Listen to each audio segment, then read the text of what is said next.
So I've been a determinist my whole life, I think. I've been deliberately thinking about determinism for like 4 years. I've been trying to communicate determinism. I've been failing to communicate determinism to everybody for like 2 years. And the main reason, there's a couple of reasons why I'm doing this. It's mainly because um it helps me personally. I just feel much less regret about everything, even though I didn't have much regret, but it's just, simple things. And, I think, and I feel much less anger, even though I already had this kind of disposition of, like, not feeling that much anger. I think I used to have more of a, anti-social streak, which I kind of overcame gradually by kind of, thinking about these types of subjects. And I think, most importantly, I think a lot of the problems with treating people, the treatment of people in general, is kind of dependent on, people's views on free will. So because, you could have done otherwise, you feel regret, anger, uh, you know, a sense of vengeance, etc. And I think I think we can let go of these things very gradually if we deepen our understanding of determinism.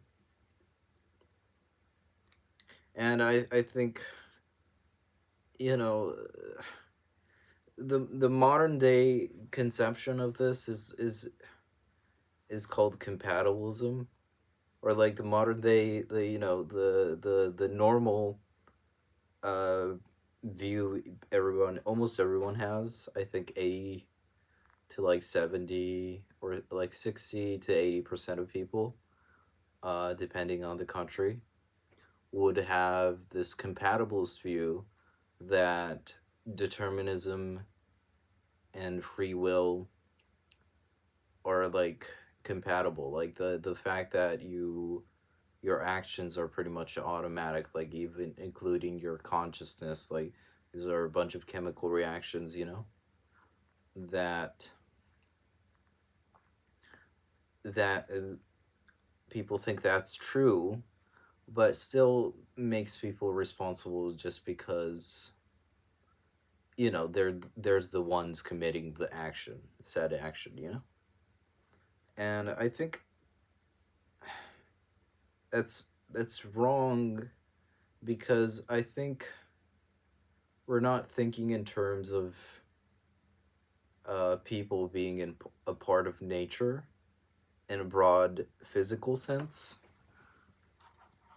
If you looked at like some I don't know, I don't think people are gonna get this reference. You can look it up later, but there are games, zero player games, like, what do you call it? The Game of Life.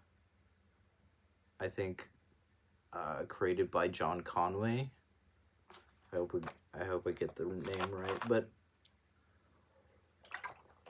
basically, like, you run a computer simulation on these grids, and there's like with these white grids and black grids, and the white grids pop up if you have certain rules that are met.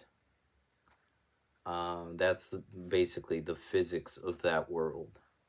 And you know, the white grid basically creates a bunch of these characters that kind of replicate. And, you know, I think in that scenario, I think people would have much much, you know, it's much easier. It's easier to think that that has, that like those characters, like one of those glider characters in Conway's Game of Life, is like not differentiate you can't differentiate that from the environment. It is created from the environment, right? So it is the product of the game's rules. I mean, I don't know. This example is like intuitive to me, and it's probably not intuitive to other people. So I should probably stop talking about it. But I think, yeah, basically, I don't think people can be differentiated by the environment.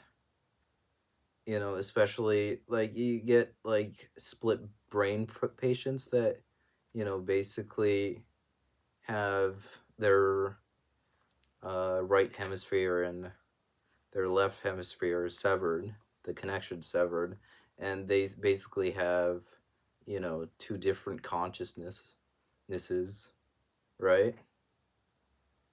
And I don't think that the outside information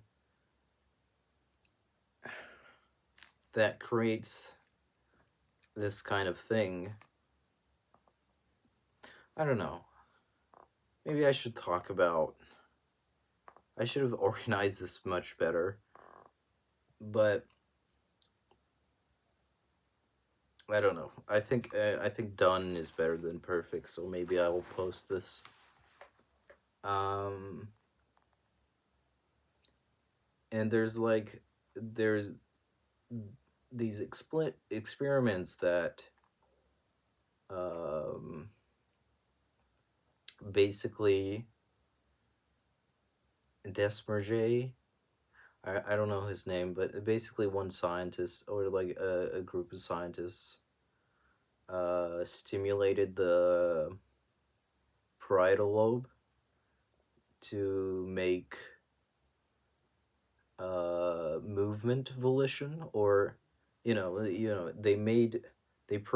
they stimulated the electrically stimulated someone's brain to make movement intention, basically. So they make them want to move their hand. And you know I think under normal circumstances, so that would be like an outside force, you know that would be like external coercion to do that, have that feeling, right? To have that intention. But I think, even under normal circumstances, even if it's the brain, I think, you could see the problem, because that also is kind of, outside coercion, right? Even under normal circumstances, if you could think of it that way. So there isn't really a good physical differentiator between the self and the external world. I don't know. I don't know. That's my basic. There's a bunch of arguments, you could look it up, against compatibilists, and you probably don't have a clear idea of what compatibilism compatibilism is. So maybe you should look that up. uh, and look for arguments against them, against the idea. But yeah, this is just what I wanted to talk about.